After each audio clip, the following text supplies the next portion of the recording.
మనం తెలివైన వాళ్ళము అనే దానికంటే కూడా మనలో ఉన్న ఆ కాస్త తెలివినైనా గుర్తించగలిగే వాళ్ళు ఉన్నప్పుడే మనకు చాలా సంతోషంగా ఉంటుంది.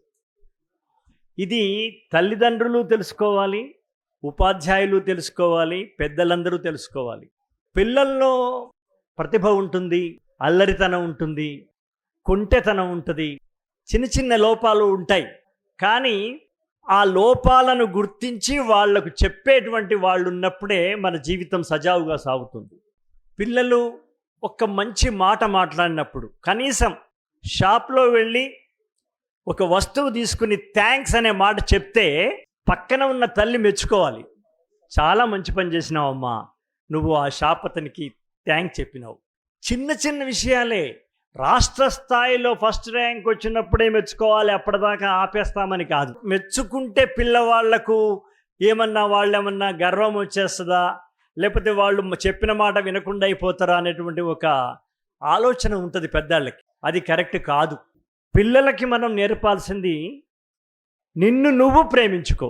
అందరం చెప్తాం తల్లిదండ్రులను పూజించాలి, గురువులను పూజించాలి, గౌరవించాలి, ఇదంతా ఓకే, అది చాలా కాలంగా వింటున్నది. కానీ నిన్ను నువ్వు గౌరవించుకో, నిన్ను నువ్వు అంగీకరించుకో. ఇది పిల్లల లోపల కలిగించాల్సిన అవసరం ఉంది. మనల్ని మనం గౌరవించుకోకపోతే మనల్ని వేరే వాళ్ళు ఎందుకు గౌరవిస్తారు? మనల్ని మనం గౌరవించుకోవడం తప్పేమో, ఇతరుల్ని పెద్దల్ని గౌరవించాలి అనే మాట ఉంటుంది, మనకు వింటుంటాం. కానీ మనల్ని మనం కూడా గౌరవించుకోవాలి. ఆ గౌరవం రేపు నిన్ను సమాజం మొత్తం గౌరవించే స్థాయికి మనం ఎదుగుతాం. మన పట్ల మనకెప్పుడు నాకేం రాదులే, నేను ఆయనతో పాటు వెళ్ళి వేదిక మీద నేను నిలబడతానా, నేను మాట్లాడతానా, నేను పాట పాడతానా, నాకొద్దులే, నాతో అది కాదులే. ఈ నాతోని అది కాదులే అనేటువంటి పదం మన జీవితంలోంచి తీసి బయటపడేయండి. మన డిక్షన్లో ఉండొద్దు. నాతోని కాదు, నా చేత కాదు అనే మాట మన జీవితంలోంచి తీసి బయటపడేయాలి. మనకు ఒక చిన్నది ఉంటుంది. మేము గవర్నమెంట్ స్కూల్ పిల్లలం. అబ్దుల్ కలాం ఆయన గవర్నమెంట్ స్కూల్ విద్యార్థి. మనం ఎదగడానికి ఢిల్లీ స్థాయిలో, కేంద్ర స్థాయిలో ఒక ఆస్కార్ లెవెల్లో వెళ్ళడానికి గవర్నమెంట్ స్కూలా ప్రైవేట్ స్కూల్ అనే సంబంధం లే. మా సినిమా రంగంలో ఉన్న చంద్రబోస్ తమ్ముడు వరంగల్ సల్లగిరిగల్లో చదువుకున్నాడు గవర్నమెంట్ స్కూల్లో. వాళ్ళ నాన్న టీచరు. ఆ అబ్బాయి ఆస్కార్ అవార్డు తీసుకున్నాడు. మీరు ఈ తరం వాళ్ళని కాకుండా కొంచెం వెనక్కి వెళ్ళిపోయి చూస్తే ఏ తరం వాళ్ళైనా కూడా ఒక అగ్ర పీఠం మీద ఉన్న వాళ్ళందరూ కూడా గవర్నమెంట్ స్కూల్లో చదువుకున్న వాళ్ళే. మరి అప్పుడు మీ క్లాస్మేట్స్ ఎవరు? ఒక అబ్దుల్ కలాం మీ క్లాస్మేట్, ఒక చంద్రబోస్ మీ క్లాస్మేట్, ఒక సర్వేపల్లి రాధాకృష్ణన్ మీ క్లాస్మేట్. మనలో మనకు ఆ చిన్నతనం అనేది ఎప్పుడు ఉండొద్దు. ఒక బ్రహ్మాండమైన ప్రతి నెలకి 5 లక్షల రూపాయలు పెట్టి స్కూల్లో చదివే పిల్లవాడి తలకాయలోనైనా మన తలకాయలోనైనా ఉన్నవి 1000 కోట్ల న్యూరాన్సే. ఒక్క న్యూరాన్ సూపర్ కంప్యూటర్లు 1000 తోటి సమానమట. కాబట్టి మనం ఏ విషయంలో తక్కువ కాదు. మనం ఏదనుకుంటే అది కావచ్చు. పేపర్లు అమ్ముకునే అబ్బాయి అబ్దుల్ కలాం అయినాడు. ఆయన ఒక మిషన్ మ్యాన్. ఆయనను విలేకరులు అడిగినారట, మీరు రాష్ట్రపతి అయినారు కదా, ఆ సెంటర్ పేపర్ తీసి ఇట్లా ఇట్లా దువ్వుకోవడం అది చూడ్డానికి అంత బాగలేదు కదా అన్నారట. రాష్ట్రపతి అయిన తర్వాత అందరు ఎదురు చూస్తున్నారు. పక్కన ప్రధానమంత్రి మన్మోహన్ దేశాయ్ లాంటి వాళ్ళు ఉన్నారు. ఏం చెప్తాడు అసలు? అడగకూడని ప్రశ్న. మామూలుగా కొంతమంది రాజకీయ నాయకులు ఏదైనా అడగరాని ప్రశ్న అడిగితే, ఎవరతను, ఇది మన పేపరా, మన పేపర్ అతనా, వేరే పేపర్ అతనా, పక్కన తగ్గండి, లాగండి అవన్నీ అంటుంటారు. అట్లా మన అబ్దుల్ కలాం అట్లా అనలే.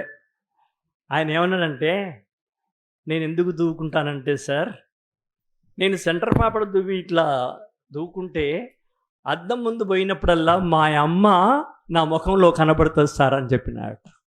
మనం ఎలా ఉన్నాము అన్నది సంబంధం లే. నల్లగా ఉన్నామా, తెల్లగా ఉన్నామా, బాగా అమితాబ్ బచ్చన్లా పొడవుగా ఉన్నామా, పొట్టిగా ఉన్నామా, సంబంధమే లే. కళ్ళల్లో ఆత్మవిశ్వాసాన్ని మించిన సౌందర్యం లేదు ప్రపంచంలో. Real beauty is that. అది మనలో ఉండాలి. దానికి ఏది అక్కర్లేదే. ఏ ధనము అక్కర్లేదు, ఏ కలరు అక్కర్లేదు, ఏ ప్రాంతం అక్కర్లేదు, ఏ భాష అక్కర్లేదు. కళ్ళల్లో ఉండేటువంటి ఆత్మవిశ్వాసం కానీ మించిన సౌందర్యం లేదు. అసలు సౌందర్యమే అనుకుంటే ప్రపంచంలో గొప్ప సౌందర్యవతి ఎవరు? ఐశ్వర్య, సమంతన, మదర్ తెరిసాను మించిన సౌందర్యవతి ఈ భూమి మీద పుట్టల. Is the real beauty. ఎక్కడ ఉంది సౌందర్యం? ఆమె ముడతలబడిన మొహంలో ఉందా? నడుస్తుంటే వణుకుతున్న చేతిలో ఉందా?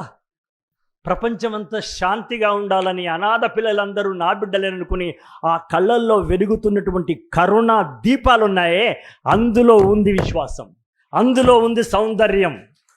కాబట్టి మనం ఏ విషయంలో ఫీల్ అవ్వద్దు. మన కలర్ విషయంలో, మన తల్లిదండ్రుల డబ్బుల విషయంలో, మనం వేసుకున్న దుస్తుల విషయంలో, మనం వేసుకున్న యూనిఫామ్ ఒకవేళ చిరుగులు పడినా దాని గురించి మనం ఫీల్ అవ్వద్దు. ఎందుకంటే దుస్తులు ఉతుక్కున్నామా లేదా అన్నది ఆలోచన ముఖ్యంగానే, అది కొంచెం చిరుగుపడిందా లేదా అన్నది ఆలోచనలే. మురికిగా ఉన్న దుస్తులు వేసుకుంటే నువ్వు ఒట్టి సోమరివి అని అర్థం. ఒక చిన్న చిరుగుబడ్డ వేసుకున్నా కూడా నువ్వు సోమరివి కాదు. అది మన యొక్క ఆర్థిక పరిస్థితికి సంబంధించిన విషయం. మీ లోపల ఆత్మవిశ్వాసం ఉన్నంత కాలం మిమ్మల్ని మించిన సౌందర్యవంతులు లేరు అన్నది మొదలు మనం అనుకోవాలా. అలా అనుకుని జీవితంలో ప్రతి ఘట్టాన్ని ఎదుర్కోవాలి. మీకు ఒక షిప్ ఉదాహరణ చెప్తా. పైన క్యాప్టెన్ ఉంటాడు, లోపల నడిపించేవాళ్ళు. వాళ్ళకి ఏం కనబడదు, ముందర సముద్రం ఉందా, గుట్టలు ఉన్నాయా, ఏమన్నా ప్రమాదం ఉందా అని వాళ్ళకి ఏం కనబడదు. వాళ్ళు లోపల ఉంటారు. క్యాప్టెన్ రైట్, లెఫ్ట్, స్ట్రైట్, వాళ్ళు గుడ్డిగా చెప్పడమే తప్ప రైట్కి పోతే రాయి ఉంది కదా, లెఫ్ట్కి పోతే గుట్ట ఉంది కదా అని అడిగే అవకాశం వాళ్ళకి లేదు. చెప్పింది చేయడమే. మన లోపల ఉన్న మనసు కూడా సబ్కాన్షియస్ మైండ్ కేవలం చెప్పింది చేస్తుంది. ఈ ఆటంకం వస్తుంది కదా, ఆ ఆటంకం వస్తుంది కదా, వాళ్ళొద్ద అదే మందు చేసేస్తుంది. ఇక్కడ మీరు కనుక్కోవాల్సింది ఏంటంటే, మీరు మీ ఉపచేతనకి, మీ సబ్కాన్షియస్ మైండ్కి ఏమని ఆర్డర్ ఇస్తున్నారో అది అయిపోతుంది. అవడానికి ఎవ్వరూ ఆటంకం చెప్పరు. చిన్న చిన్న విషయాలు ఉంటాయి, చెప్పులు ఉండవు, జేబులో డబ్బులు ఉండవు, ఇంకేదో ఉండదు, డోంట్ కేర్. అట్లాగే మీరు అనుకోండి, ప్రభుత్వ పాఠశాలలో ఉన్నా సరే ప్రభుత్వ బడి బుడుగులు, ప్రతిభ గల పిడుగులు, మిమ్మల్ని మించిన పిడుగులు ఇంకెవరు లేరు. నా దృష్టిలో మీ అందరూ ఒక్క 10 ఏళ్ల తర్వాత మీరు ఇక్కడ కూర్చుంటే మేము అక్కడ కూర్చొని మీకు చప్పట్లు కొట్టేటువంటి కాలం వస్తుంది. మీరు ఒక్కొక్క మెట్టెక్కుతూ ఉంటే మేము కరతాళ ధ్వనులు చేసే టైం వస్తుంది. ఆ టైం రావాలని మీరు కోరుకోండి. జస్ట్ లోపల ఉన్నవాడు వాడు గుడ్డిగా కళ్ళు మూసుకుంటాడు, నువ్వేం చెప్తా అదే చేస్తాడు. ఎట్ట చేస్తారు సార్? చెయ్యెత్తమన్నప్పుడు మనం మన యొక్క ఆర్డర్ విని చెయ్యెత్తింది ఇట్లా. అట్లాగే జీవితాన్ని ఎత్తుకో, జీవితాన్ని ఎత్తైన స్థలం తీసుకెళ్ళు. నువ్వు ఆటో అడగడం కాదు, నీ ముందల 100 మంది ఆటోల కోసం చేతులు చాపాలని అనుకో, కరెక్టే అదే జరుగుద్ది.